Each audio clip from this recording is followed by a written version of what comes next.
What is up, everyone? It is Diecastbuffet here again, guys. We have a 1998 Mast Remington Ford Taurus in the studio from Racing Champions. Let's go ahead and check it out. All right, folks, here we go with today's diecast review. This is a 1998 model. You can see the 50th anniversary decal right there on this semi-gold bronze kind of look to it. You know, it's all, a wax-coated cardboard, but it really looks amazing. You have one of 19,998. To add context to this, the average production amount for a modern-day Nascar 164, 2024 or whatever, that's about 2,500. So, yeah, this is a heavily overproduced diecast. That's why we're going to be opening it up. So you have opening hood, detailed engine compartment, real rubber tires. Fantastic stuff. You have the number 75 Remington car there. Pretty cool looking paint scheme. It does have a plastic base with it and a little trading card. Go to the back panel of it. There's not too much there, but here's the back panel if you're curious. And I'm going to go ahead and carefully open up this diecast. Yes, the bubble dome is pretty yellow. That's a lot of plastic yellowing. I'll be right back.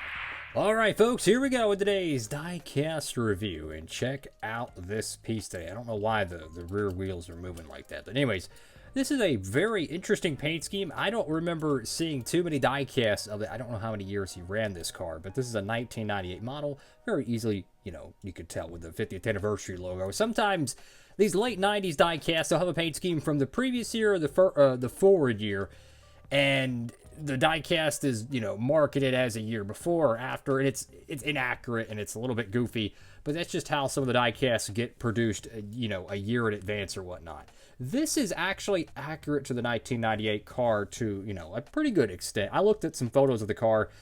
It's pretty darn close. Pretty darn close. Let's go to the hood of the diecast. You do have some scratches right here on the hood of the Remington logo. Looks like, I don't know if that's factory scratches or potentially some decal cracking. That's something we usually see on some of these older diecasts. The yellow is off. I don't know why my camera does this. There we go. See how it went to a warm temperature there? My camera is weird. Sometimes I have to pose the car in certain lighting just to get it to focus so it makes the colors match. It's bananas. So you got Ford right there. Go to the front of the diecast. You have Taurus. You have your opening hood compartment, which, let me get my light. So you can see the engine compartment of it. Very nice. I like how the, the air intake? I think that's what it is. It has kind of a shiny touch to it, which is pretty cool. You see a lot of the old school V8s, you would have like a chrome lid to the air intake, which I thought was cool, and sometimes you would see like the headers, they would have like red or blue or whatever. I like the custom paint ones. Those are pretty cool. Get Taurus, as mentioned. You have STP with Union 76. What's interesting is the orange appears to be either a masked paint line or it's hand painted on. I've noticed this with a lot of Racing Champions cars. They like to hand paint or paint mask a lot of their stuff, which, in all honesty, it's actually a much more difficult process. Now, another thing I'm noticing here, and I might be tweaking on this, is it just made the roof look a little bit more flat than the normal Racing Champions cars. I might be tripping on this, but it almost looks like it's a little bit lower. I don't know. At the number 75, there you have Remington. I think the orange might be fluorescent on this car, but I can't tell. Like, the front orange definitely looks more kind of like the orange you would put in sunlight. I don't know, maybe not. But the real car, I think, had fluorescent orange. You got Remington, Goodyear, True Value, 50th anniversary decal, NASCAR race car, RCA. You got Ray Pesto, Smooth Clovite. You got AP, Western Auto, number 75, Mozzie Oak. You have some smaller contingencies there on the right side of the door panel. You have some other logos right here on the right side, like Bosch and Mac Tools. The Remington decal does have the gas insert area where they would, stick the fuel can in, so it kind of makes it look a little bit goofy, but that's probably how it's supposed to be. You get Zebco, the Mast signature there, Ford, I think it's We Care and something else.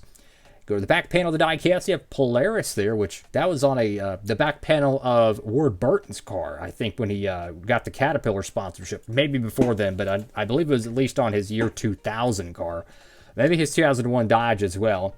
Yeah, the number 75 there. No taillights, because why would we? Now, notice that green right here where the catch can port would be, that little dot that kind of sticks out in the spoiler. there's a little bit of a yellow haze there. So that either means the green is painted or the yellow. And I think maybe both of them are, because you can see kind of a blend line here.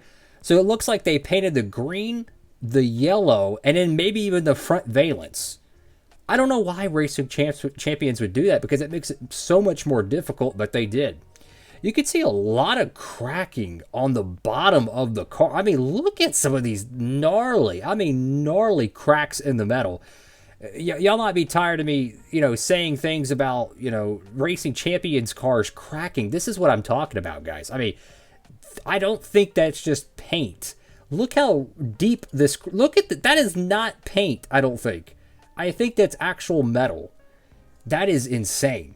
That's what I talk about when I say, and I check every Racing Champions diecast I do, I'm always looking for decal cracks or paint cracks. Yes, I know this is metal that's painted, but I don't think it's just the paint, to be honest with you. Some of these cracks look somewhat deep into the metal. I'm not 100% sure, but that's why. Because this is something that's very, very common. I mean, look at that. Look at that from the side panel. I mean, wow.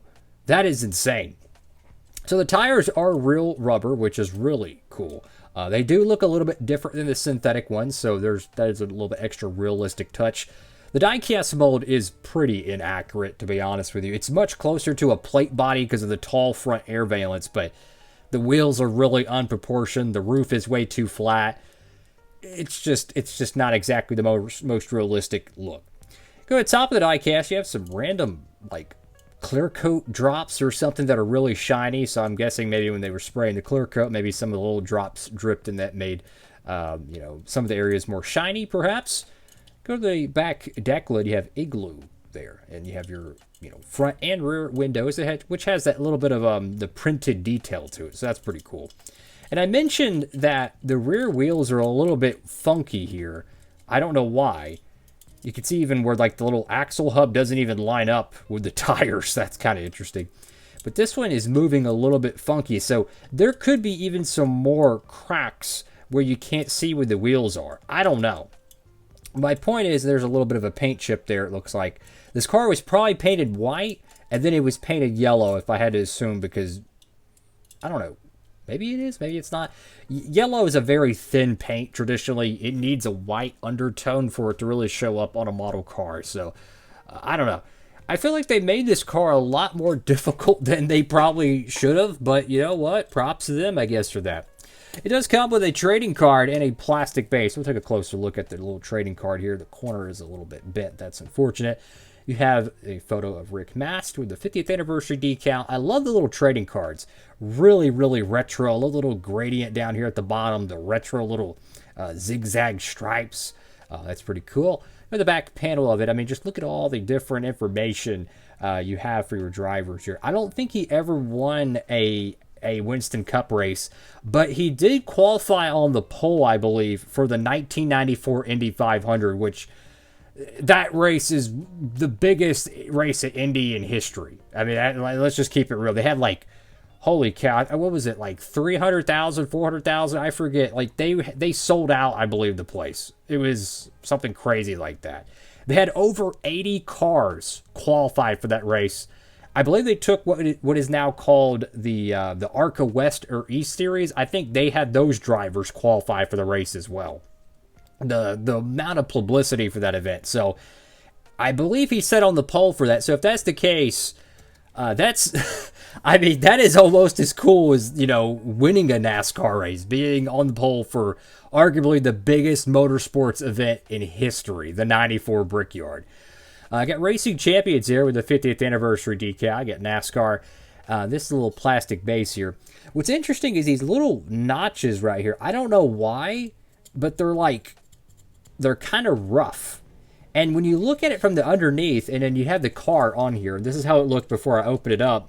It almost looks like the plastic or the tires have flat spots, right? If you kind of blur it a little bit, because it has the plastic cover over it, it almost looks like the tires have flat spots, but it's not. It's actually on the thing.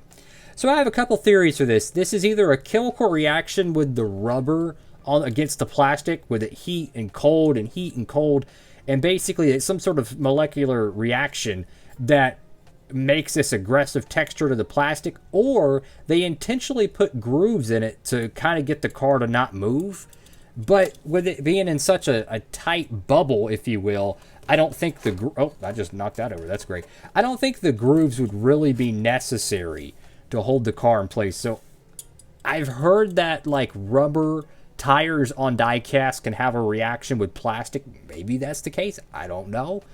But regardless, interesting little diecast here, guys. Thank you all so much for watching the video. Make sure to like, comment, and subscribe. Hope you're having a blessed one out there. And for all your new diecast purchases, make sure to tap it over there at Circle B Diecast. Use promo code Diecastbuffet. You can save on shipping. They do have older diecasts as well.